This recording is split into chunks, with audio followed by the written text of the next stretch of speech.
حساب کر لو اس سے پہلے کہ تمہارا حساب کیا جائے۔ زیادہ ہنسا مت کرو، اس لیے کہ ہنسی کی کثرت دل کو مردہ کر دیتی ہے۔ زندگی کا واحد مقصد صرف تعلق مع اللہ ہے۔ ایسی بات نہ کہو جس سے کل معذرت کی ضرورت ہو۔ اوندا لیٹنا اللہ تعالیٰ کو ناپسند ہے۔ نماز اور صبر کے ساتھ اللہ تعالیٰ کی مدد مانگو۔ اللہ تعالیٰ فرماتے ہیں کہ میں اپنے بندے کے گمان کے ساتھ ہوں۔ جس شخص نے اپنے مال کی زکوٰۃ دی، اس کے مال سے شر دفع ہو گیا۔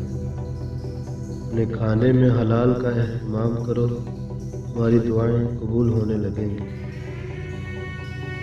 جو کام سب سے زیادہ سبب مغفرت ہوگا وہ کشادہ روئی اور شیریں زبان ہے۔ قرآن کا سب سے اہم ادب یہ ہے کہ اس پر عمل کیا جائے۔ کارخانہ قدرت میں فکر کرنا بھی عبادت ہے۔ زبان کو بند رکھنے، گھر میں ٹھہرنے اور گناہوں پر نادم ہونے میں نجات ہے۔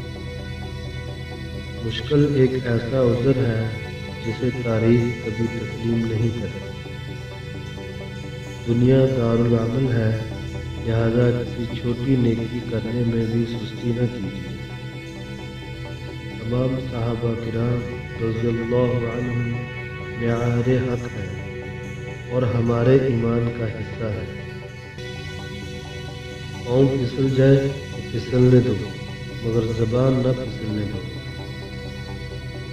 دوسروں کے مال کی طمع نہ کرنا بھی سخاوت ہے۔ انسان کا سب سے بڑا دشمن اس کا غصہ ہے۔ دنیا دار دنیا کے پیچھے دوڑ رہے ہیں اور دنیا اللہ والوں کے پیچھے۔ سب سے بڑا خطا کار وہ ہے جو لوگوں کی خطائیں بیان کرتا پھرے۔